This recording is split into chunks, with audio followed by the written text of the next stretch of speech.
Pinpoint asteroids in orbit, then hurl y'all thousands of miles an hour towards it.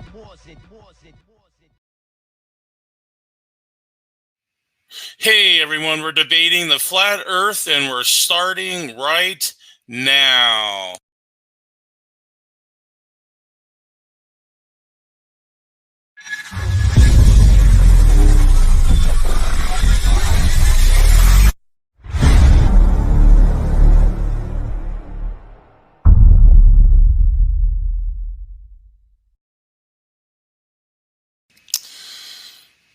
Welcome to Modern Day Debate. We're a neutral platform that hosts debates on science, politics, and religion.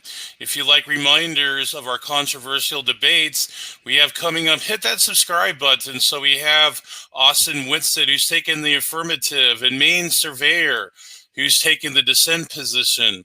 This should be a good one. Looking forward to this intriguing controversy. So our debate format tonight is as follows: 10-minute openings and the rest will be open discussion. So I want to get our participants tonight and get their streams out, what they're trying to accomplish on their channel, information about themselves. So we'll go ahead and go with Maine Surveyor. If you're there, go ahead and let the audience know what you're up to and how they can find you and etc. All right, I'm the Maine Surveyor. I'm on YouTube as the Maine Surveyor. And I got involved with this whole Earth-shaped discussion when a couple friends of mine revealed to me that they're flat earthers, and I said, oh my. And so as a surveyor, I'm well equipped to measure the Earth and have, for the last couple of years, gone out and measured the curvature of the Earth several times, just as surveyors have for centuries. Great. Thank you for your introduction. But so now, Austin, if you want to give the information about your channel, what you're up to.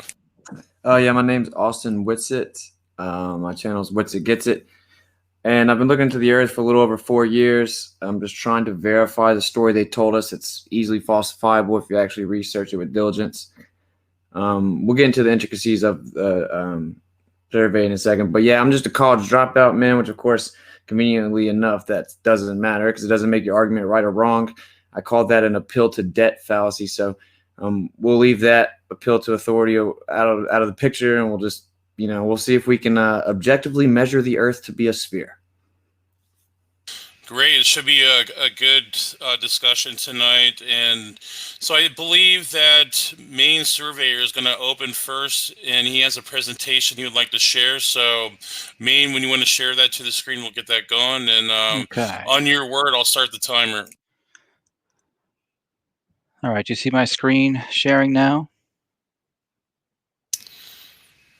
Not yet.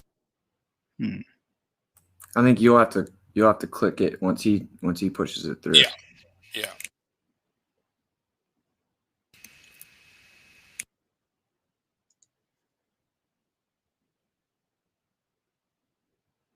Okay, you see that? No, I do not see anything. No boxes. Are you sure you're hitting share? Let's see. Yeah. Here. Yeah. It says StreamYard is sharing your screen. Huh.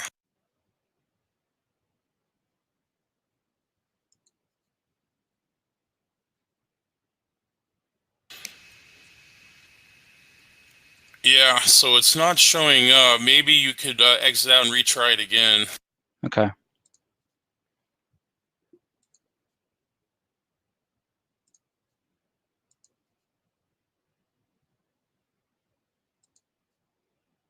Is that working?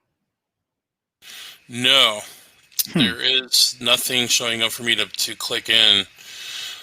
So, are you clicking? Let's see here. I'm gonna like if you click on the box itself on the left, it says your entire screen, and you click on the box. The share should turn blue. Do you see that when you hit share? I do. So if we try mine, you see how that comes up? Wonder why that's not working. It's weird. I don't see you in the StreamYard room. Oh.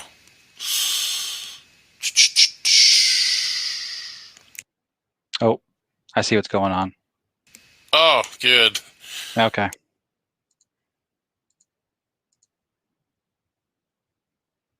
Awesome. We got All it going. right.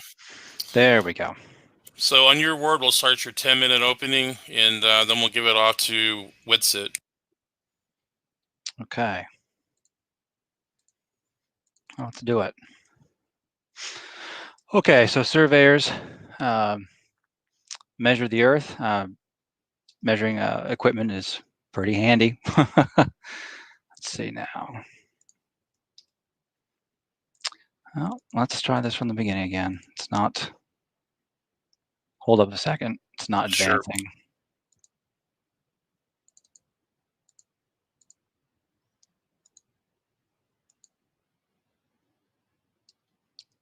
All right. You see that now? Yes. Okay, let's do it. So what is the shape of the Earth? No matter what shape the Earth is, it can be measured. And when it's measured, it's found to be spherical.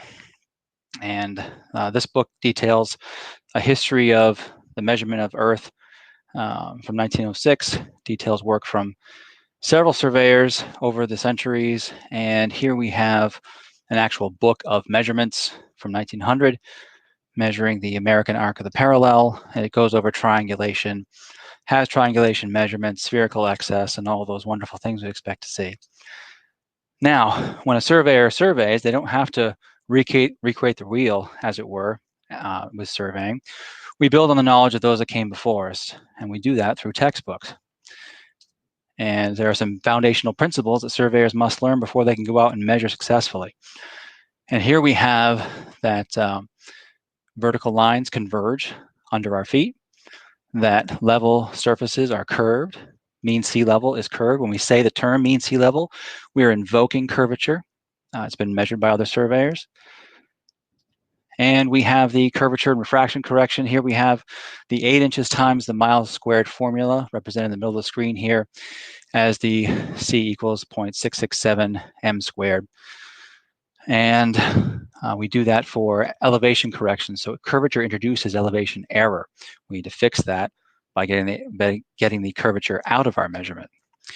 Okay, this book here, this goes through and this just comes right out in the middle of the page here and says the shape of mean sea level tends to be an oblate spheroid. This is a principle that surveyors work from. All right, and then we have this book, Surveying Measurements and Their Analysis by Buckner. This is another book in my library, and it very plainly says that plumb lines, they're not parallel. They point towards the center of the Earth, and we have level surfaces are curved, and it has the 8 inches times the mile squared curvature correction formula in here. And then this Land Surveyor Reference Manual says a level surface is a curved surface, and it tells us that water is a pretty good example of that. And it shows down here on the left that plumb lines converge at the center of the Earth. That's important to know. So if we're going to go out and we're going to verify the information in this book, we need to understand, well, how do we know if those plumb lines are parallel or not? So how do we figure out if lines are parallel? Let's take these two dashed lines on either side of the screen. We can figure this out. We take a third line that intersects these two dashed lines. We measure the angles on one side of that line intersecting those two dashed lines. If the angles A and B add up to 180 degrees, then those two dashed lines are parallel. If A and B add up to anything besides 180 degrees, then they're not parallel. Pretty simple stuff. Now let's apply that to a practical field exercise. We have an occupy station at A, we have an occupy station at B, and we're going to measure reciprocal zenith angles. The spherical expectation is that when we add A and B, those angles, those zenith angles will add up to more than 180 degrees. And then those plumb lines would not be parallel. We would know that. Okay, it doesn't matter if we have different elevations for points A and B. We're still going to measure zenith angles from A to B and then from B back to A. When we add those zenith angles, we expect that on the spherical Earth, they'll add up to greater than 180 degrees. So I've gone out and I've done that myself. I picked two random points that were 1,252 feet apart. That was a random distance. I wanted it to be at least 1,000 feet, and I just kept pacing a little bit more, like this looks good. And I set my 2 points, 402 and 404, and I measured zenith angles, A and B there. from 402 to 404, and from 404 back to 402. I added those zenith angles together and came up with 180 degrees, 18 seconds. Hey, that's more than 180 degrees. That means that those two plumb lines are not parallel. And here's my actual field notes from that exercise. Now, anything worth doing once is worth doing 4 more times. So I went to another location 100 miles away, and I did the same procedure, measuring reciprocal zenith angles between 2 points in 4 times over 3 days. And these are my field notes from the first series of measurements. And over the course of those 3 days and those 4 series of measurements, the mean divergence of the plumb lines came out to be 16.2 seconds. Interesting enough, the National Geodetic Survey predicted 15.0 seconds of divergence. So not too shabby. We had a standard deviation of the mean of 1.4 seconds, more or less, plus or minus. And that means that the correct answer was contained within the margin of error of my final mean. Okay, and then here's some information about those 2 points. And we can see we can predict the radius by latitude. Okay, well, what about the radius? Let's measure that. So when we want to know the radius, it's equal to the chord divided by twice the sine of half the angle. Now, the chord in this case is the distance between those 2 points at the where I did the 4 series there. And the angle here is the divergence, the overage above 180 degrees. So we had, what we have, 16.2 seconds. And so we're going to half that, right? And we're going to find out what that radius is. We plug in our values that we had between those 2 points where the 4 series were. We come up with a radius of 19,478,018 feet. Well, the radius by latitude is pretty close. Hey, that's 93% correct. That's not too shabby. So we came up with a spherical object either way. Okay, and then anything worth doing 5 times is worth doing 7 times. So I did the reciprocal zenith angles 2 more times at one location in a northerly-southerly direction and an easterly-westerly direction. And between points 1 and 2, I had 14.9 seconds of overage. And between 2 and 3, I had 15.1 seconds of overage. That means that plumb lines diverge in 2 different directions. That's very handy to know. Okay, do you want to know more about these measurements? You can see these on my playlist called Plumb Lines. Next, I went to the coast of Maine, which has some wonderful lighthouses. Here is in Casco Bay. We have right in the foreground here, right in the center of the screen, Halfway Rock Lighthouse. And in the back to the left, we have Seguin Island Lighthouse. The elevation of the light of Halfway Rock is 80 feet on NAVD 88. And on Seguin Island, the elevation of the light is 184 feet, NAVD 88. And my horizontal crosshair is 76.83 feet, NAVD 88. Now, something should tell you something's wrong here. We have both of these lighthouses, which are taller than my observation point, taller than my crosshairs, which are set to a vertical angle of 0 degrees. They're both below my crosshairs, quite a bit below, in fact, at this observation that I did last year. And so let's look at these side by side. So this is to scale vertically. We've put all these points side by side. Look at the vertical differences. Seguin Island towers over the other 2 points. Yet that is not what we saw through the scope. We saw this through the scope. We saw Seguin Island very far down, halfway down the height of Halfway Rock. And this is more fitting with what we saw when we put it in the side view. And so if we curve fit those 3 points at the 0 elevation at each one of those points, we come up with a radius of 25 million, a little bit more than. Hey, that's not too bad. It's a little more than we would expect, but it's still spherical. And this is why I didn't show it to scale horizontally, because you just see a line. Okay, if you want to know more about that observation, you can see my playlist called Lighthouses and Curvature. Now, finally, I got together with 2 other surveyors, Larry Scott in Maryland and Jesse Kozlowski, who went up to a point in New York, and we measured zenith angles to the sun. And Jesse has this video on his channel, this video as well on his channel. You'll want to go to Jesse Kozlowski's channel, check out this information. And so there's my total station set up for solar observations. That's what the sun looks like with a solar filter. And here's what we did. I was up here in Maine, and then Jesse was in New York State, and there was Larry down in Maryland. And we measured zenith angles to the sun, and we came up with a radius. So the measured radius that we came up with between Maryland and New York is here. The 3960.778 miles. WGS 84 predicted 3963. And then over here from New York to Maine, we expected 1 minute. Okay, 3964.647, and we measured 3964.272. You know what? I'd say that's not too bad. We did pretty good. So surveyors measure the Earth. These principles that we use every day take curvature into account, and that's what we do. And I yield my time. Awesome. See about 30 seconds or so. That's really good. Thank you for your opening, your presentation. So Austin, when you're ready, go, and I'll start the timer when you're on your first word.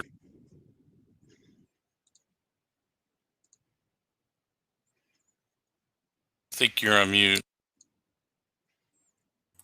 Yeah. Can you see my share screen? Yes. Yeah. All right, cool. So let's just go through this. For one, you just heard him say himself, oh, sorry, we can go ahead and start it. Well, it won't take 10 minutes anyway. So he's saying, oh, look, we got into 93% of the value of the radius, which is literally what he's invoking geodetic surveying to supposedly be substantiating. So you can't claim to measure the radius if you take a geoid dimension and then say, oh, look, we got kind of close to what we expect it to be, haha, because you're supposed to be measuring it. But anyway, here's the difference, right? So plane surveying, ordinary field and topographical surveying in which the curvature of the Earth is disregarded, i.e. all consistent measurements for all practical use, whether it be engineering or anything. You take a local plumb that's vertical, perpendicular to the horizontal plane or the Earth, then you take small increments, then you compile them together. Now we can look at geodetic surveying to understand the difference. Surveying in which account is taken of and corrections made for the curvature of the surface of the Earth. Very simply being that whenever they compile the plane survey data, it isn't consistent with a spherical assumption, so they must make corrections. There's numerous ways that they do this. One way is that they'll continue to make measurements from all angles around the same terrain. Another way is they'll actually calculate a potential flux within the plumb itself based on a distance further down beneath the surface, and the gravitational flux will actually cause a fluctuation, which should give them a window of error. They have numerous tactics and figures they factor in to then make the data work when it doesn't work, because of course they're trying to measure a ball that doesn't exist. So of course geodetic surveying requires a geoid model. The definition of a geoid is the hypothetical shape of the Earth coinciding with mean sea level and its imagined extension to under or over land areas. So it's a hypothetical model that literally has nothing to do with reality. Anyway, so typically what they will do to try to get their measurements a little bit closer to what they expect on this magic spinning cartoon ball that doesn't exist and defies physics is they'll flatten it out and make an ellipsoid. And it's still off, and again, they have to factor in figures to try to make it more accurate with the dimensions that they have. Moving on, here are the numerous geoid models that they use, and this is a recently up-to-date list. Ironically enough, we know exactly what the Earth is, but we have to have dozens and dozens of models that are all different, trying to figure it out, and then map the terrain, and then figure it into one of the models. Here's an abstract definition of geodetic surveying. Geodetic surveying is the branch of survey which deals with areas so extensive that it's necessary to take into consideration the true shape and dimensions of the Earth. Its primary objective is not to determine the exact figure of the Earth, but to establish a very precise and rigid control for coordination of all other surveys. This point is often overlooked, and the scientific aspect, i.e. presupposing axial rotation in a radius of 3,959 miles, causing the plumb to actually have a deviation from parallel. This point is often overlooked, and the scientific aspect is sometimes stressed to the detriment of the more practical side, i.e. the only way you can actually use survey data in any practical use like engineering or building. It's true that the Earth's dimensions must be known to enable the exact computations of positions. Wow. Right down here, it also tells you, actually the position is that geodetic surveys are carried out firstly to establish rigid coordination of all surveys basing the computations on a previously known value of the Earth's dimensions. And secondly, as the survey extends or is completed, further data becomes available for a check on the figure used, or if necessary, for the calculation of another figure to fit more closely the territory being surveyed, which is what I just now discussed with you guys, that they have numerous different ways that they do that whenever the data isn't correlative or correlated to what they presupposed. Now, most people maybe know this, but what you do is you establish a local plumb. That's the first step of any type of surveying. And so you simply drop a plumb bob connected to a line, typically made of lead, and it will be dropped vertical, and then that will be perpendicular to the upright surface of the Earth or the horizontal plane. So the difference here, oh, and just to touch on this, he said numerous times level is curved. When we say scene level, it means curved because we measured it. Once again, they measure flat, they composite the data, then they stitch it into a geoid dimensions, and then they apply the fluctuation of the plumb so that they can get the arc length. But we'll cover that in a second. So clearly, objectively, level doesn't mean curved. And you guys, you should take this in. This is the type of mental gymnastics and complete nonsense that you must stake as your claim to somehow say that the Earth is a magic spinning ball in the face of actual measurements. The actual measurements show that it's flat. The actual measurements show that the water is level. But what he's saying is, well, even though for all practical use and all observation that we have attainable, it is level, I promise it means curved. Clearly, it doesn't. Level means at the same height. Synonyms, flat or horizontal. Moving on. Now, this is the difference. On a plumb on a flat Earth, it is completely vertical, perpendicular to the horizontal plane of the surface of the Earth. Of course, on a globe Earth, like he said, it will be different. It will be at an angle because it will go all the way down, extending to the center of the Earth. This is because down is only down relative to the center of mass, and that's a result of gravity due to axial rotation. So you must presuppose a spherical nature of the Earth. You must already have a radius value down to a very particular figure so that you can get the angle of the plumb, and you must assume the causation of axial rotation and the relative nature of down being gravity, literally invoking every single detail of the model that supposedly this proves us stupid flat earthers, or proves us flat earthers stupid for not believing in. You're literally reifying and begging the question, and somehow this is a home run to people. It's hilarious. So what you do is you factor in the radius down to 3,959 miles. That's how you get your angle with each plumb.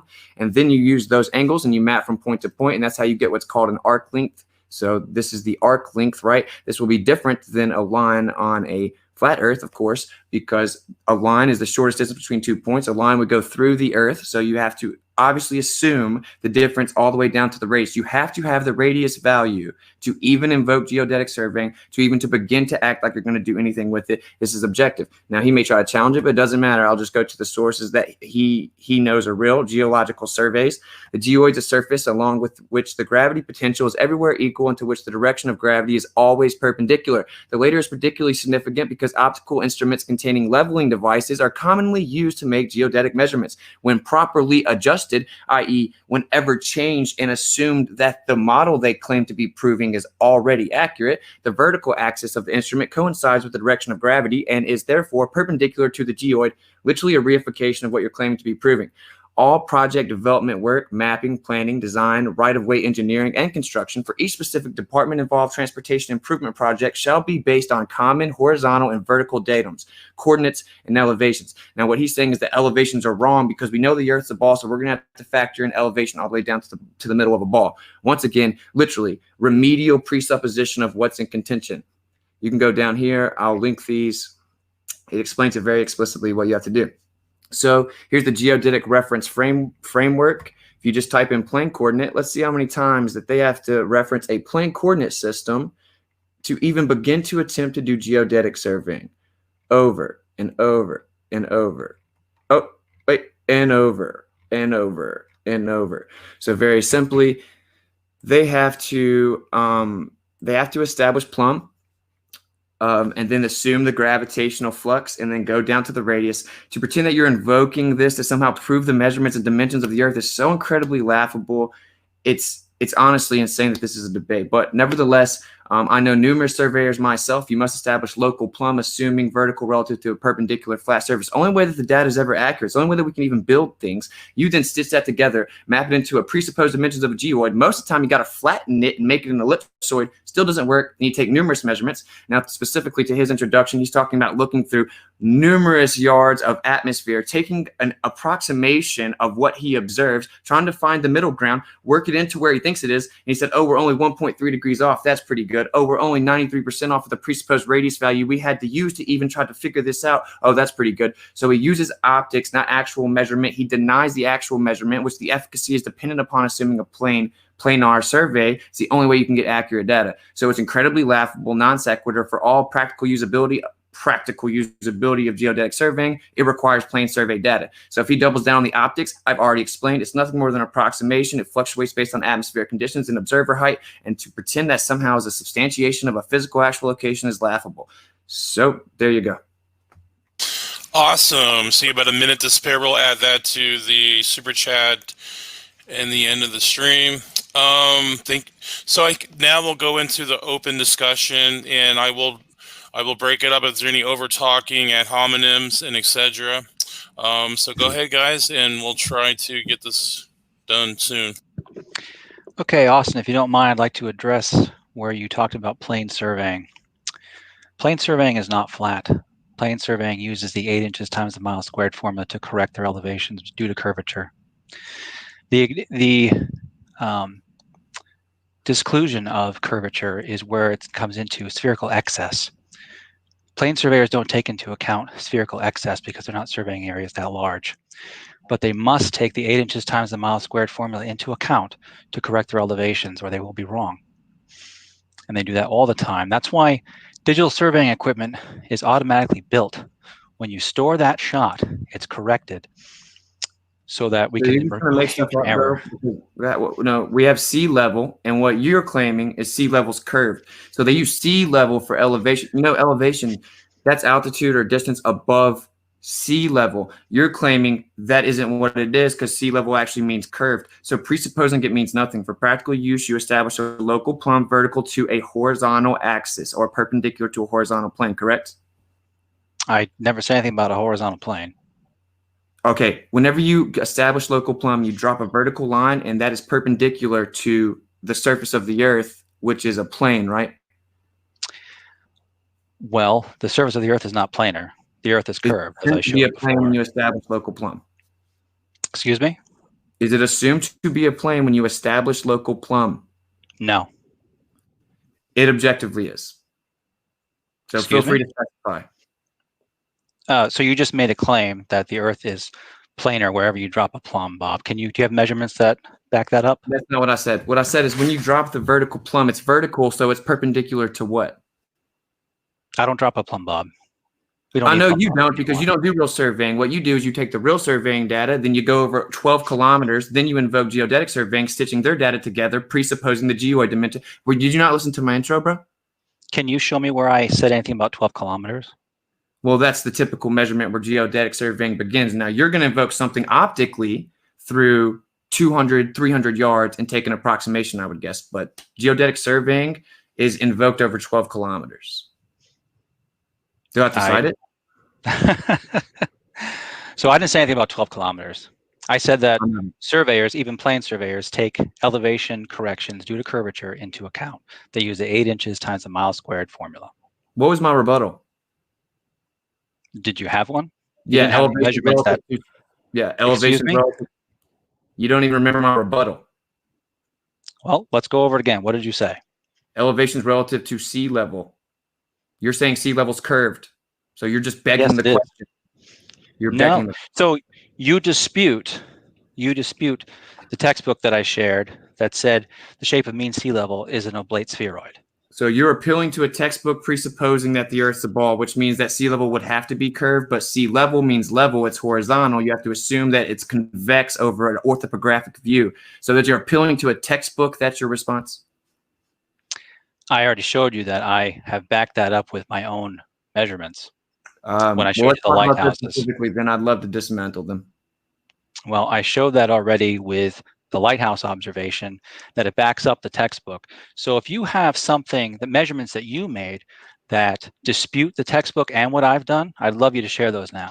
Well, yeah, but just a second. Let's just go poke all the holes in your little fake claims, because falsification is independent of replacement, and I just think it's very disingenuous to claim geodetic surveying objectively measures the dimensions of the Earth when it requires dimensions to work around, and everyone knows that. I've read literally thousands of documents about it, so it's laughable that you'll be this disingenuous. So let's stick to your claims. Now, you're claiming that you saw a lighthouse that looked a little bit lower than your level view, right? So what were you using, a theodolite? I was using a total station. Okay, so you're using a total station. You establish level relative to your location and your elevation, and you look over a body of water. You see a lighthouse, and it looks below what the horizontal that you established was. And so that means that it must be bending over, down, and away from you on a ball. Is that your claim? The only way for Seguin Island Lighthouse, the elevation of which is at 184 feet, the light, to be below the crosshairs that were at 7683 feet, is for the surface between us to be curved. That's patently false. So what happens when you go back the next day? Is that the exact same location? The next day. Yeah, or like 365 days in a row. Is it the lighthouse at the same place every day? No, refraction is a factor, which Exactly. is why we got a radius measurement that was far too large. Right. So what you're doing, bro, is you're looking through atmospheric conditions over distances, and you're taking the optical resultant or the perception of whatever's there through the atmosphere, and you're trying to correlate that to physical reality by assuming something physical must be. It's literally begging the question. So it'll fluctuate constantly. If I go back the next day, that lighthouse will not look the same way. Objectively. Did you make that observation? Did you make that observation? Did you go and repeat what I did? Well, you're invoking it as a positive claim. So would you like to show? You just admitted that it changes. Mm-hmm. What? You just admitted it changes day to day. So yes, surveyors deal with refraction. Yeah. Okay, so you knew exactly what the refraction was, and you knew that you compared them day to day and saw the optical effects relative to your perception. Don't need to. Don't need to. What I need from you is I need measurements from you that dispute what I've showed you. So this took about 5 minutes, and you're already disavowing all of your nonsensical claims that you measured the Earth being a globe. So we can move on to flat Earth evidence now. I made no nonsensical claims. Yeah, what I need from you is I need you to show me measurement data that competes with what I've done, significantly competes. Yeah, sure. Well, here's what we're doing right now. We're pointing out the fraudulent nature of your claim. You're trying to shift the burden because you don't want to stake your claim. But that's not how this works. That's not how intellectual exchange works. You made a positive claim. I'm so stupid. I'm a flat earth. Your introduction was that flat earthers are stupid. So since we're so stupid and you proved us wrong, how about you substantiate it? How can you know the lighthouse is actually going down over a curve if it changes hour and hour and day to day due to atmospheric conditions? Well, see, here's the thing. You're saying that my claims are fraudulent, but you have not demonstrated that they're fraudulent because you haven't presented competing measurements. I'm asking you to specify your own claim prior to me rebutting it with evidence, but you're afraid to stake your claim because you know that it's completely nonsense. Because if you claim, oh, look, this is below my total station horizontal. And look, that means if it's below it, it must be below me. That means the Earth's a ball. But then if you go back the next day, it'll be a little bit higher. If you go back 2 days later, it'll look a little bit lower. If you go back 5 days later, it'll be close to your horizontal. That substantially proves that what you're observing is nothing more than a perception, an optical illusion. It fluctuates based on atmospheric conditions objectively. What you're doing is claiming, well, we're going to take some approximation because it fluctuates, and then we're going to tell you which one we think is closest to what we think it should be. That's literally what you're doing. So you're saying that surveyors can't use optical equipment to make measurements? They do use optical equipment, but they do it in very small increments, very controlled, and they establish a plane or a vertical, horizontal, or perpendicular to a plane, and they do it in small increments. Now, if you're going to look out over vast distances over atmospheric conditions and then take a median and claim to know that you know the actual convexity of the terra firma, that is lunacy. So what you're also missing is that the lighthouse observation agrees with the plumb line's divergence observation measurement. Okay. Because they both show that the Earth curves. Let's move to your other claim then, okay? So you can't answer my refutation of that claim. You didn't refute it. You had nonsense that you came out with. If it constantly fluctuates, how are you staking a definitive measurement of actual location? I'm showing that it is below the crosshairs. If it constantly fluctuates, how can you use that to definitively claim an actual location? Well, what you need to do is you need to go to that location and see if you can get Seguin Island light above the horizontal crosshairs. Hey, man, if it constantly fluctuates, how can you claim that to be a definitive measurement of the actual location? Because it's not. It's objectively not. It's the apparent location, right? But the result is still spherical, and that's what we're here to talk about. Oh, that's the best you got? Because the result isn't any measurements that rebut anything I've said, so it's really interesting. I will actually, yeah. Oh, but we're gonna just point out that you are just making shit up. So, we'll move on now. Okay, are you going to respond to my rebuttal then? You didn't rebut anything. Yes, I did. I just said, how can you claim? Because what you're claiming is to know that the reason that the lighthouse is lower is because the Earth's a magic spinning cartoon ball brought to us by Jesuit priests with a certain rate of convexity dictated by the radius claim. That's what you're claiming, bro. So that means that lighthouse is being obstructed by physical Earth curvature and is bending down and away from us. That's your claim. Well, if you're going to make a definitive claim about an actual location of convexity, you're going to have to support that with something other than an approximation within a fluctuation of apparent locations. It's dumb. I see. Well, what you're missing is that observation agrees with the plumb lines. So I still have a spherical object. So we're just talking, is yours spherical or is it flat? So we have a spherical object. And so an object that is taller than my location, more than twice my height, will always be more than twice my height, unless you think that parallel lines actually converge. Oh my goodness, man. Are you just going to straw man me? So I explained in my intro, the difference in flat Earth and globe Earth is on flat Earth, we go establish a local plumb. And for all practical use, we assume the Earth to be flat. But with the globe Earth, you take our local plumb data, then you bend it, and you say, well, actually, it's going down to the middle of a magic cartoon ball with a core that's somehow magnetic, even though that defies physics. And then we get the angle, then you get the arc length from point to point. You must assume the radius value to even know what the difference is. Now, you're claiming you're looking through the atmosphere at the plumbs you established locally, vertically relative to a horizontal axis, and then you're trying to measure the differentiation and approximation through the atmosphere again, then reverse engineer it. And the best you could do, muddying the waters by messing with your figures like that, was get within 1.4 degrees, because I paid attention in your I said 1.4 seconds, arc seconds, not okay degrees. Much tighter than you realize. Okay, fair enough. Okay, so is it exactly what it's supposed to be? It's the answer predicted by the National Geodetic Survey was within 1.2 seconds of my final mean that I had. Oh. And my margin of error was 1.4 seconds. So the correct answer was within my margin of error. So that means I got the right answer. What was the highest you got? What was the highest I got? Well, let me go look at that. Because you need to know the highest and the lowest. Now you're taking the middle mean, which we know you didn't. Means not the middle. Means not the middle. Means not the middle. You got to get your mathematical terms right. Median's the middle, means the average. So now that you're getting it's not the middle though, because you're imploding. How about you try and argue what the point is? Let's see. Okay, so anyway, you're taking an approximation of an apparent location. You're trying to tell me via reverse engineering based on parameters that you're assuming that you know it's accurate. I didn't assume anything. I just measured the zenith angle between those 2 points back and forth. I didn't have to assume anything. You just measure. So you use the sun and the apparent location, right? And you the apparent location of the bottoms, right? When I measure reciprocal zenith angles, has nothing to do with the sun. Okay, and so did you measure the apparent location of the plumbs? I don't need plumb bobs to measure reciprocal zenith angles. So you don't need to establish plumb anywhere in this situation.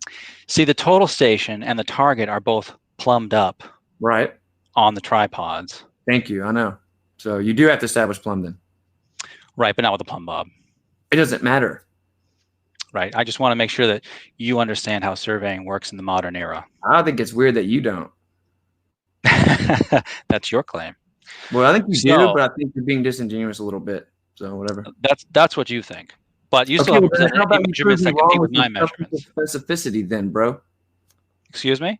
Stop dragging me through the mud. Did you look at you looked at the plumbs, or you determined the relative nature of the plumbs, right? Because that's what you just said. You just said this literally agrees with me looking at the plumbs and finding out that they're not parallel. That's what you said. So how did you do that? Cut to the chase. How did you know the plumbs weren't parallel specifically? Don't just say spherical excess like you're teaching the room. We all know spherical excess is you take a point, you triangulate it, and if it exceeds 180 degrees, that's spherical excess. We know what the principle is that requires the presupposition of the actual plumbs being relative to center of mass. I'm asking you, how did you definitively demonstrate that without presupposing it?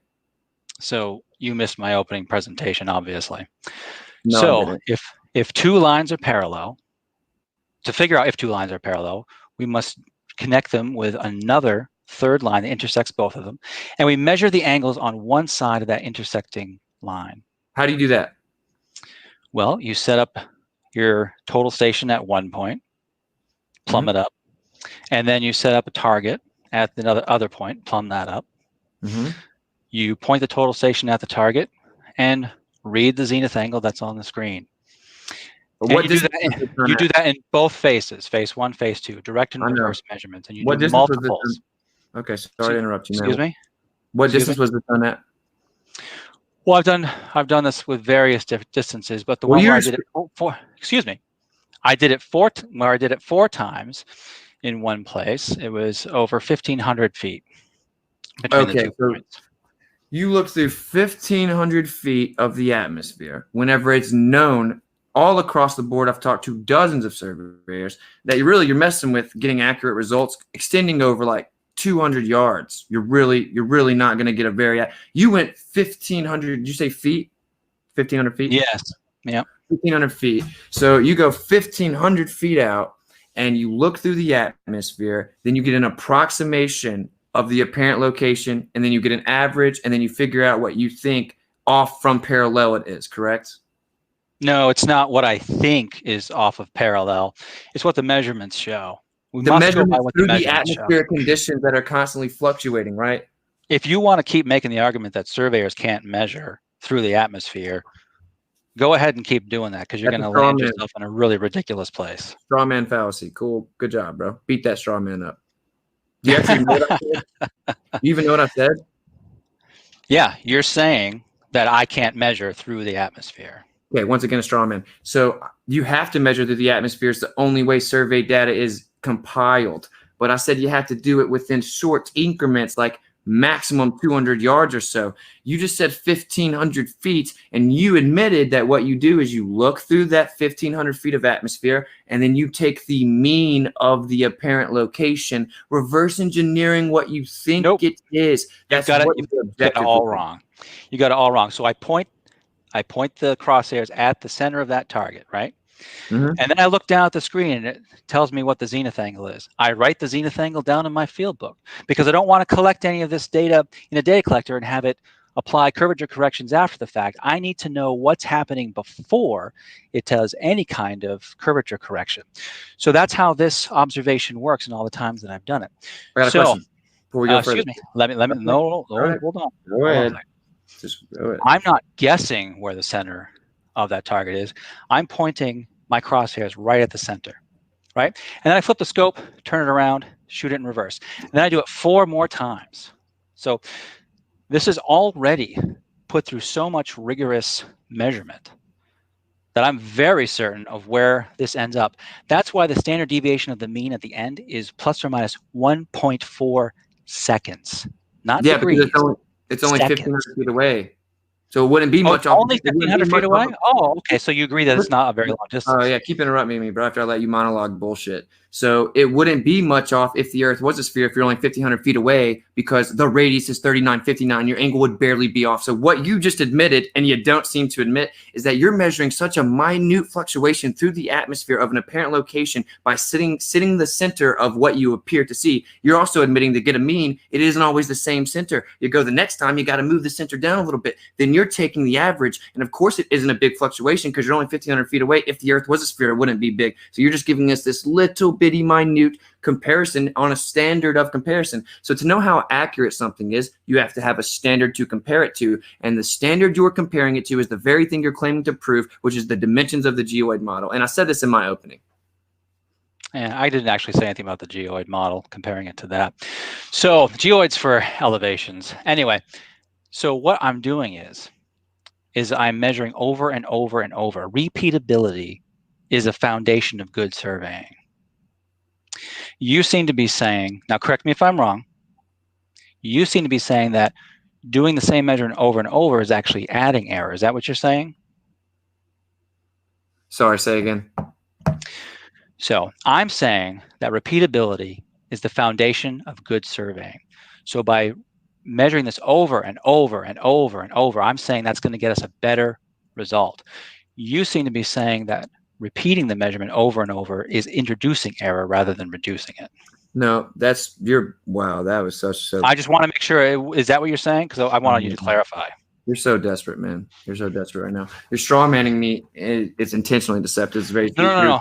I'm No, I'm asking going if to actually it's your clarify now, position. man, because you straw man me. So you establish the local plumb, you drop that vertical, whether you're using a total station or not. The principle's the same, even though you want to divert that too. You drop vertical, that's perpendicular to the surface of the earth, assumed to be a plane. You assume your critical starting points or your control points being a plane coordinate system. And then you're going to compile the data under small increments. You're going to repeat it even under small increments. So even at 200 yards, you're going to repeat it more than once to try to make sure you get as accurate as you can. But your plumb is not what you're looking. You established plumb at the beginning. What you're doing is looking at 1,500 feet of atmosphere and trying to tell me by centering it on what is looked at, what you perceive through the atmosphere, which means it's inherently being refracted. You're looking at it, putting a little line on the center of it, moving it up and down as it changes, and then averaging out the zenith angles, and then telling me, oh, it isn't parallel, bro. What are you talking? You never see the actual plumb. You see the apparent location. How would you know it wasn't parallel? It was assumed to be parallel to even be established locally. So the answer is in the error analysis, right? So plus or minus 1.4 seconds over four series, 3 days. 5 sets of measurements each time, direct and reverse. That's actually 10 sets of measurements, really, if you think about it, each time through the series from each point. So 20 measurements each time through the series. So what I'm hearing is you saying is, nuh-uh. So what I need from you is I need to see measurements that you've done this and that you have shown that plumb lines are parallel because you seem to think that they are. Hey, was there ever one of the times that you saw that it did appear to be parallel? Never once. Right. Now, do you know what? Now, let's say this. Let's see how honest you are for the whole audience. Okay. So if it was perfectly parallel and you backed up way through the atmosphere, would you ever perceive it to be perfectly parallel? That's a good question. Well, you have to look at the margin of error of your equipment, right? The answer is so if you came up with 180 degrees and 1 second, and your margin of error was plus or minus 1.5 seconds, then they're probably parallel. Okay, so let's see if you can answer the question, man. So if it was actually parallel and I looked through the atmosphere, would it ever appear to be perfectly parallel, even though we knew objectively it was? Would it ever actually appear that way through the atmosphere? I can't say because I have never encountered that. Well, refraction's inevitable, right? Because there's no way to remove the atmosphere, which is a contradiction in terms because, well, there is no sphere and gas has no inherent shape, but whatever. So you can't. What's the claim? You can't. Yeah, gas doesn't have an inherent shape. Are you challenging that claim? No, you said something. Yeah, I wouldn't challenge it either, bro. So stop trying to divert. You said something about a sphere, so I just found it amusing. Yeah, you're spiraling, bro. So anyway, you're looking at the plumb through the atmosphere. All you're getting is the apparent location because of atmospheric conditions are going to refract the image. This is objective, not debatable. You can say you don't know, doesn't matter. So you want to move on to where we measured the Earth to be flat? You got measurements for me? Well, yeah, it's very simple measurements. Do you know what the geometric horizon is? I've heard of it. Okay, so if the Earth has a radius of 3,959 miles, it's a ball that's bending all around us, right? Because it's a ball. So we know the rate of convexity based on the radius value.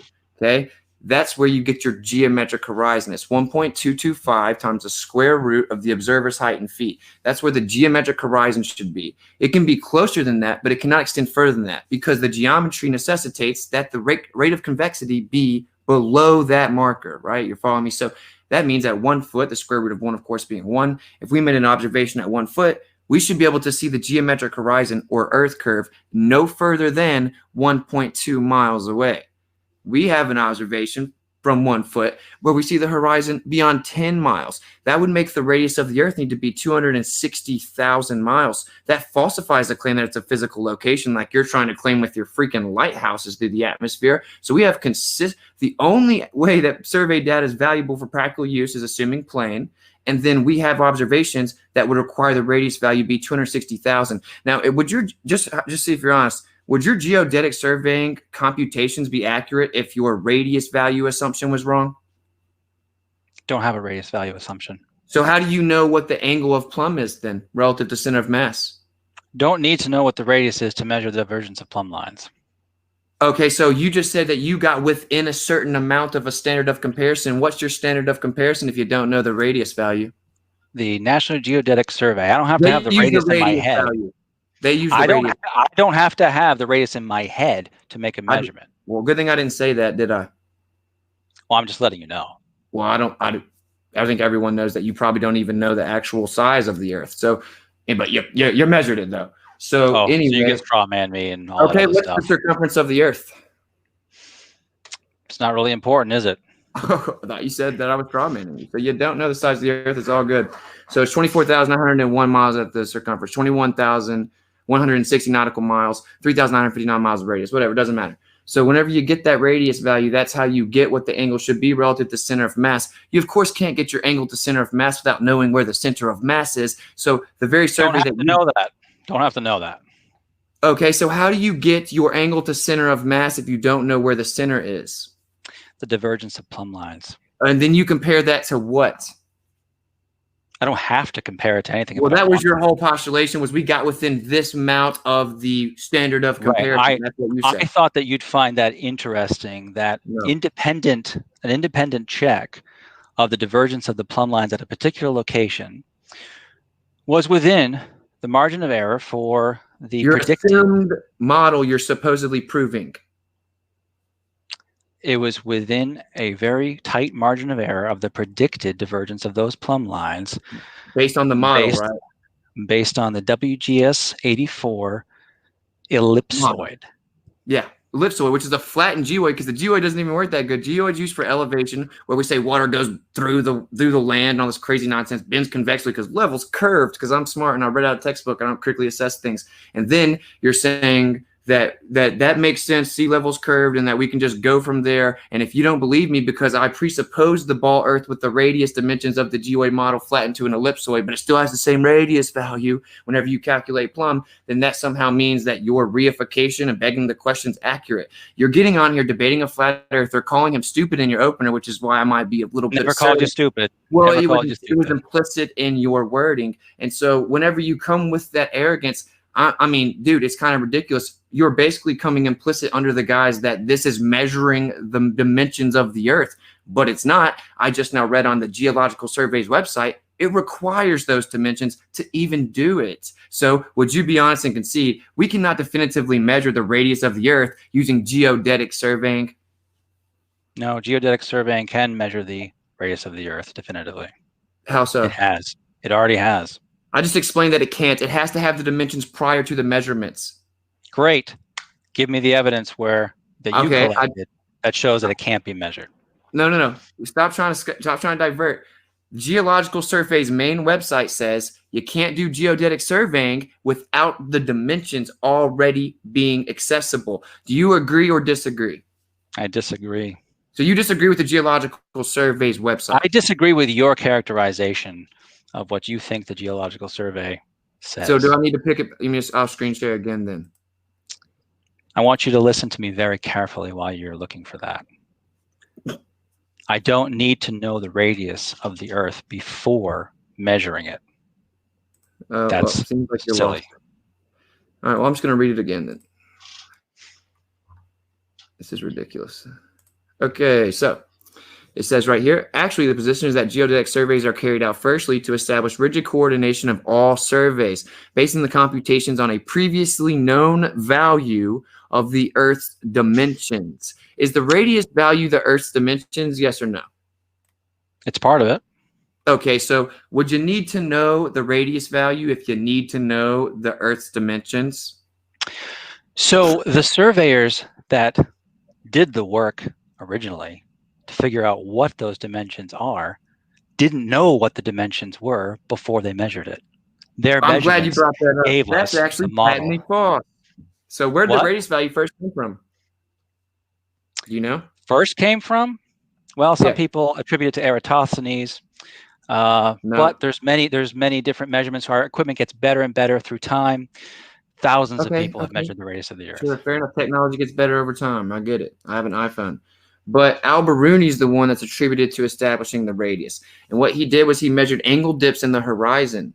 But we know the horizon is just an apparent location because it constantly fluctuates. If I go back tomorrow, it's going to be much closer. I go back the next day, it's much further away. It isn't an actual location. Horizon is defined as where the sky appears to meet the ground. It's nothing more than an optical illusion. You can replicate this over a flat surface a quadrillion times, a quadrillion ways. Just look at railroads. It's very simple. So we know the horizon is not an actual location. So if you're trying to prove a definitive physical actual claim of a radius value, you couldn't reverse engineer it based on an apparent location. For one, that requires you just assuming there is a physical convexity there. And secondly, you would never know that you're actually getting the right figure. But then they got 3959. He got within a small percentage, very small percentage of 3959, like 1,000 or more years ago. And that was ran with forever. And now you fast forward to now and people say, well, we measured it. But they don't know that's patently false. They used the radius value attributed to Al-Biruni to create the geoid dimensions, flatten it to an ellipsoid, and then figure out what your angle should be. You have to have the R value for geodetic surveying. It didn't measure the R value. So this brings us full question. If we never see the geometric horizon or Earth curve,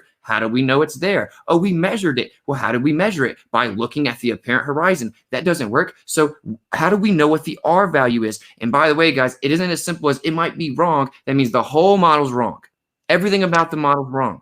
So very interesting. I didn't invoke the horizon to measure Earth's radius in my presentation. You did, but I didn't. Not in this presentation. Did you understand the context?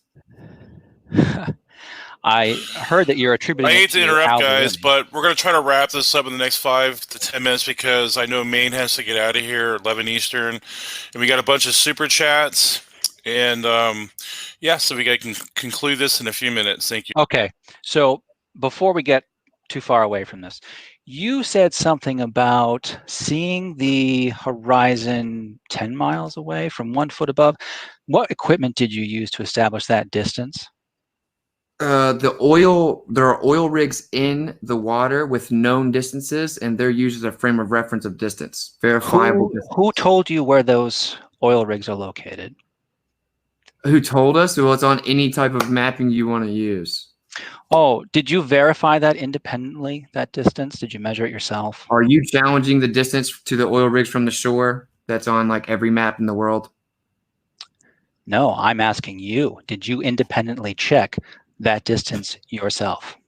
No, I trusted that every map in the world knew how far off the shore the oil rigs were that they built.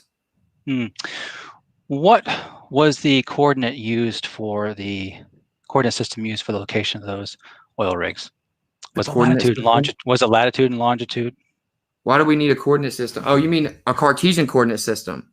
No, I'm asking you, did you have a latitude and longitude to determine the distance between you and those oil rigs? Did you just say longitude and latitude aren't Cartesian coordinate systems? They're not Cartesian coordinate systems. They're spherical what's coordinates. What's a Cartesian coordinate system then? That's a rectangular coordinate system. It's not spherical. Okay. The Cartesian coordinates latitude and longitude are spherical. So what you're saying is you don't know what the distance is to those. No, you have you no don't idea what the understand distance is to those. You're freaking out. Cartesian coordinates have an x and y axis. They extend from the central point. They're disproportionate relative to the distance outside of the central point because, of course, two lines are going to verge away from each other. Nevertheless, so that's I hear you saying you don't know what the distance is. No, we do know what the distance is. It's like 9.4 miles. So anyway, but you didn't establish it yourself. You're relying on the work of surveyors. You're relying on the work of surveyors to tell you that distance. Bro, you don't even know what longitude and latitude are, and you just invoked it like you were going to school us on it. It's Cartesian coordinates. You have to impose a z-axis, presupposing sphericity to do anything outside of that. Cartesian coordinates have x and y central from the central point objectively. So we can move on. Well, everyone, you just heard the most blatant nonsense you've ever heard in your life. So you don't know what the distance is. You relied on the work of surveyors to establish where those... Plane survey, yeah. Taking curvature into account. Plane surveying isn't flat. So you relied on the work of surveyors to know where those oil rigs are. And yet you're saying the surveyors, you don't believe that they can measure the radius of the Earth. Well, you have a problem. How do you know where on Earth that you are? How do you know how to navigate from one place to the other? If it weren't for the work of surveyors, these surveyors that you're saying can't measure the radius of the Earth, and yet I show you the process in which we do measure the radius of the Earth, and you say, No, I don't believe that. But don't No, provide actually, I any cited the competing very measurements people. to provide I to cited the back up subject your matter experts, statement. bud. I didn't say no. I didn't say no. The subject matter experts. You're doubling down on the face of the people up above your position right now. It's laughable and translucent. Oh, so you weren't going to do those appeal to authorities, but now you are doing it when it No, I'm suits your saying, are you? argument. No, I'm asking you. Are you disagreeing with the people with the Geological Survey's main website? I'm disagreeing with your characterization of it. But There's I a read it for the difference. whole audience last time you said that. Yeah, well, your Yeah. characterization is a mischaracterization. Okay, so you're basically saying that even though we assume everything to be level, we just know it's curved because we know the Earth's a ball. So although it appears to be level and we use it practically as if it is literally level, we know that really level is curved. Level's curved. Horizontal horizon doesn't come from horizontal. All this nonsense. So there you go, folks. That's your decision. Either level's curved or it's just what we practically use it to be, and that's what the efficacy is dependent upon. Well, let the record show that I presented measurements that support my conclusions, and Austin showed nothing. He talked about some oil rigs that he doesn't know how on earth they are where they are. That's All right, the best you guys. got. Appreciate the discussion, and so we got to get to the super chats now, and I know Maine has a limited amount of time here, so we're just going to get right to it. So Steven Steen for $2. Thank you, Steven. Unfair to have two flerfers with praise in Witsit versus Maine. Haha. Looks like Steven's trolling. So we got Kango for $5. Thank you for your super chat. He says the debate between a professional person who knows how to measure stuff and an arrogant, ignorant clown who knows nothing. So That's I think a pretty cool story.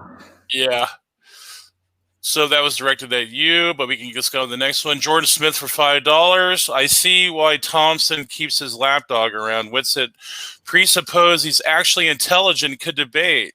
Austin, stop deflecting. You're an idiot. If you want to I respond just want to point out, I actually read that super chat live. He sent it before the debate started, so he knew I was deflecting somehow. He's omnipotent.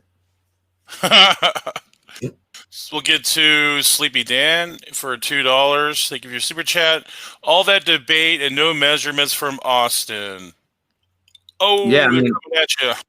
I can offer the measurements. Everyone's seen it's the black swan. It's easily replicated. I don't know how he hasn't seen it. I thought he was actually honest in looking at it. But simply, we took a still shot from a video 1 foot off the ground. We saw the horizon extended beyond the furthest oil rig at 9.4 miles. So if the horizon is close to 10 miles, it can be no further than 1.2 miles. That would require the radius to be 264,000 miles. If that was the case, gravity wouldn't work. Day and night cycle wouldn't work. You could have never gone to space. You could have never obtained gravitational orbit. Orbited around the sun doesn't work. The whole model implodes. We falsified the radius. It's 2020. Wake up. They lied about the Earth.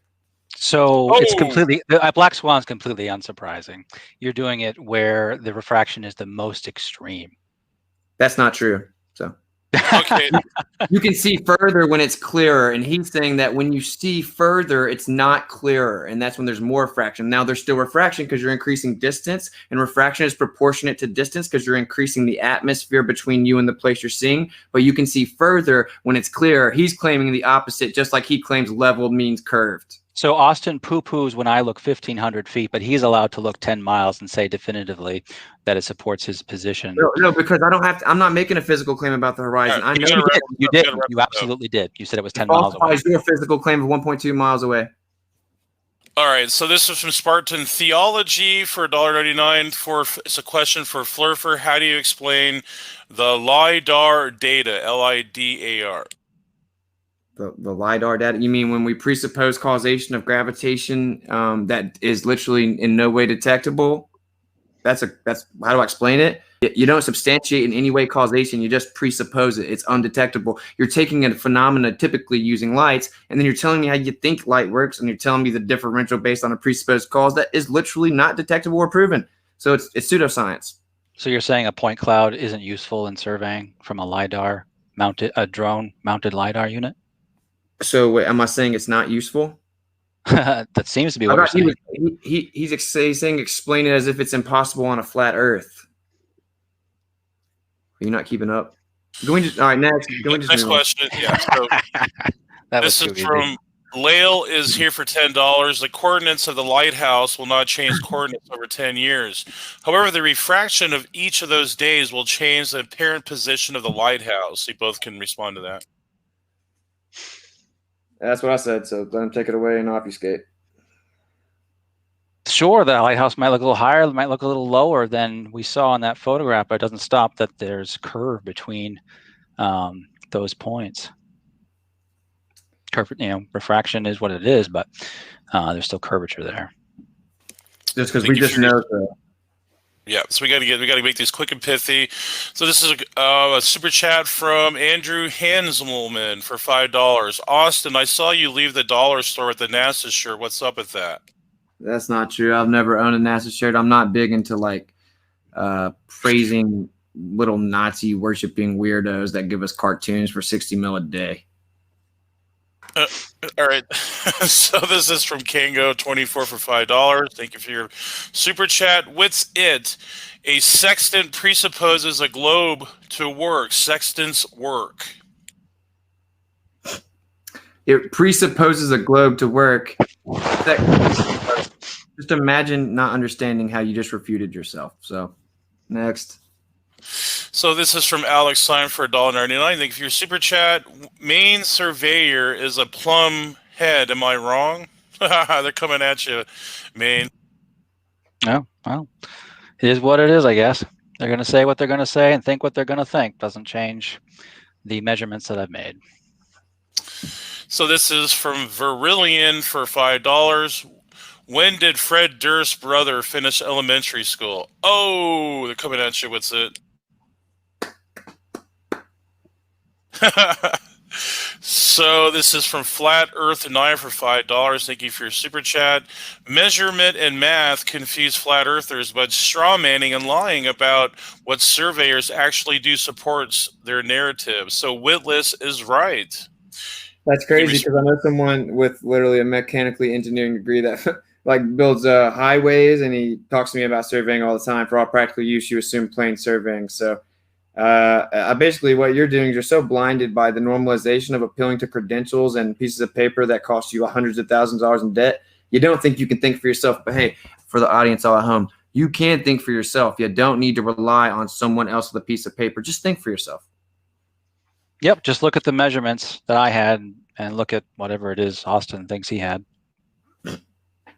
Great, thank you for your responses. This is Kango24 for $10. Witsit. Reflections are completely understood. You do know there are image reconstruction algorithms that can reconstruct hidden objects just from their reflected light on other surfaces. Refraction is not entirely understood by any stretch of the imagination. Anyone saying otherwise is literally speaking from a place of ignorance. Thank you. Thank you for your response. This is from Convict Games for $5. Thank you for your super chat. When do we get to see Witsit's data and measurements? Yeah, who knows? Yeah, well, every time I was going to get the Black Swan, like you started saying nonsense. But the point is, falsification is independent of replacement. If y'all really want the Black Swan, go check out Quantum Eraser on YouTube. He breaks it down for you. So this is geometry. It's your model we're testing. Falsification is independent of replacement. Next. Your understanding of you don't get to respond every time, man. They're super chatting me. We're just gonna move on. I don't want to debate you anymore. All right, so this is from Sleepy Dan for $5. Does the flat Earth have any carpenters or architects? I'd love to see their work since they don't take measurements. Yeah, well, I used to do carpentry, and anytime that you ever have to build anything in the real world that can practically be used, you assume a plane, you establish plumb perpendicular to a horizontal plane, i.e. the surface of the earth, and then you level, you trust your levels level for your foundation. You do not say that the level is actually curved or any of that other nonsense. I used to do that. But you didn't go far enough for the level to curve where you can. Oh, that's a cool fairy tale. But you don't have any measurements to dispute what I've done. I've already explained all the flaws in what you've done. So if you're yet to grasp it, I'll leave it up to the audience. Okay, so this is from Mike Builders for $5. Thank you for your super chat. Jesus, Witsit doesn't understand what independent verification means. the independent verification or empirical means. That's actually what my entire stance is. I cannot just accept things on their face, presupposing the validity of your little model, your fairy tale, or your fairy tale you were force fed because you don't know how to think for yourself. I actually go look into it for myself, and I'm not trying to sound arrogant or whatever, but this dude just thinks he's so cute laughing over here, but he got dismantled. So look into it without bias, be honest, and you will see obviously what the truth is. So actually, that's my position. Empirical means only. So this is from Sigi Ferreto Sarabia for $5 at Maine. Though the numbers will not be accurate, can one conduct a survey on a football field or salt flats or Bolivia to show at least some deviation? Deviation in what? Plumb lines? Yeah, he didn't really convey that. Yeah, depends on the accuracy of your equipment, but you can demonstrate plumb lines over short distances, a couple of 100 feet, or you can go farther and do it that way. Well, and plumb lines that are locally established perpendicular to a horizontal plane or the surface? Aligned to the direction of up and down. Right. Who cares about a horizontal plane? Yeah, okay. Great. So we got from Lael is here for $5. Maine Surveyor. The point I was making is that the latitude and longitude of the lighthouse will not change in 4,000 days. You make those observations. Yeah, if you don't understand that longitude and latitude is derivative of a Cartesian coordinate system with the x and z axis, or x and y axis, you have to add and pose a z and then change what it is. With the longitude and latitude, till Cartesian coordinates derivative from the original point, the origin, which is the central point. That's just objective. Yeah, but the existence of spherical coordinates came before the use of Cartesian coordinates in surveying. No, dude. You do realize we navigated using the stars for a long time. Like Cartesian coordinates have nothing to do with the sphere until you put the z-axis in there. I don't think you know what you're talking about. Okay, well, I'll let the audience decide. So that looks like it concludes right now. I'm going to make sure that if I didn't leave any lingering super chats, I think there might be one or two out there. So this is from Love Wisdom. You could make sure you got that. Witsit wrecked that debate. Surveyor, if you want to get all the data which was presented, go to a 24/7 Flat Earth Discord. I don't use Discord, but thanks. We got one from Brandon Toy for $5. Thank you for your super chat. My heart goes out to Globers who have to pretend that was a victory and not complete embarrassment for the globe. Bless your hearts. So they're coming at you there. Yeah, well, I had measurements, but Austin had words, I guess. Just keep saying that, man. This is for $5 from Convict Games. Another super chat from him. Thank you. This is like a Walmart employee trying to tell a cardiac surgeon how to perform a heart transplant. Trolling. Yeah, too bad that I just used the Geological Survey's official document, so the subject matter experts. So cool story, bro. Yeah. Where did those dimensions come from that you want them to refer to? They have to have the radius value, and they got it from Al-Biruni. You need to learn your own religion before you come online debating it. This isn't my religion, pal. Well, it's a belief system void of empirical evidence built upon the doctrine of men. And the original ontological premise posed by the Greeks was Platonism, the idea of the perfect shape being a sphere, evolved into Neoplatonism, which then evolved into Aristotle postulating a privation, all an ontological premise, thus a metaphysical motivation. So literally by definition, it is a religion. It's like you didn't understand anything I said at all. Okay, next. So this is from Convict Games. From Baller for Life, how do we get to see Witsit's data measurement? So they keep on trying to get at you with that. Go to 24/7 Flat Earth Discord. So this is from Elijah for $5. The oil rig coordinates can be seen on Google Maps with the horizon 10 times further than 1.2 meters or miles, I guess. So I guess we'll just you guys want to respond? Maine Surveyor. That's for you, bro. But it's not independently verified by you guys, so I. Oh wow, bad outing, my friend. Your black swan is completely unsurprising. Have you ever seen it? I've seen the photograph. Yes. Oh, so why'd you play ignorant? That just shows dishonesty. So thanks for exposing yourself. I didn't. You just like to talk too much. Yeah. Okay, so we can get going here. So we got Mike Billers for $5. Thank you for your super chat. Jesus. Okay, we just went through that one. Flat Earth Denier for $5. Thank you for your super chat. Measurement and math confuse flat earthers, but straw manning and lying about what surveyors actually do supports their narrative. So Witless is right. Ooh, wow. Math describes things. Science explains things. Math is nothing more than a description. Measurement is a description, of course, but it can falsify certain geometric shape claims. And of course, whenever you claim a sphere, it's encompassed in scientific claims. But measurement is just math, which is just a description. So that is obviously relative to the interpretation of the data.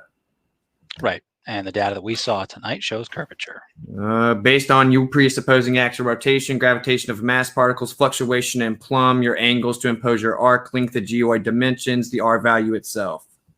I didn't say anything about rotation or those other things. No one cares what you said. Maybe you don't understand it. You admitted you didn't even understand it. You just used the NDSA or whatever. So I'm telling you what it says on there. They have to know axial rotation to determine what the relative nature of center of mass is. Do you go on like this to keep it from people from seeing that you don't know what you're talking about? No. Anyone that listens to what I said, they know what I'm talking about, or they can go research it. So stop with like the I did. Just like move on. We get it. You're a secret team. We get it. I had measurements, but you didn't have measurements. No one cares. All right, guys. I think that concludes it. I think. Make sure we have. Never mind. We have one more from Sheeples Phoenix for $10. Sunrises Sunset. You know what? I bet denial of facts. Any model? Question mark. No, not yet. Yes, it works on the plane, but I can't explain and turn from a minion to a parrot just to have to train it. So I'm not sure what he's trying to say there. If you want to respond to that, go ahead. No, he's talking to him. He's basically saying like, oh, even though it's only plane survey data for all practical use, and you have to use our plane survey data to do anything. Oh, I promise if I claim it changes into something else magically, that makes it true if I say it enough times. I think there's one that they're going to keep sending them. Yeah, so we're going to have to probably shut this down here in a second. So people, please do not send in some more super chats. We thank you, though. It's just we have to turn her off here, shut her down. So Kango for $10. Witsit, you think images from space to CGI to create photorealistic CGI, the behavior of light, including refraction, has to be completely understood so we can write render software.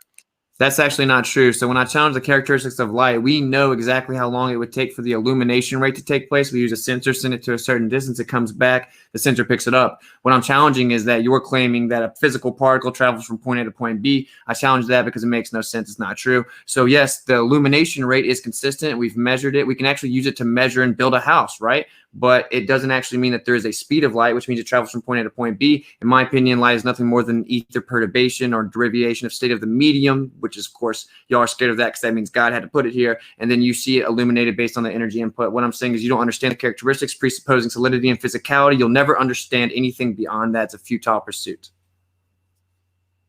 Maine, you can respond to that if you want.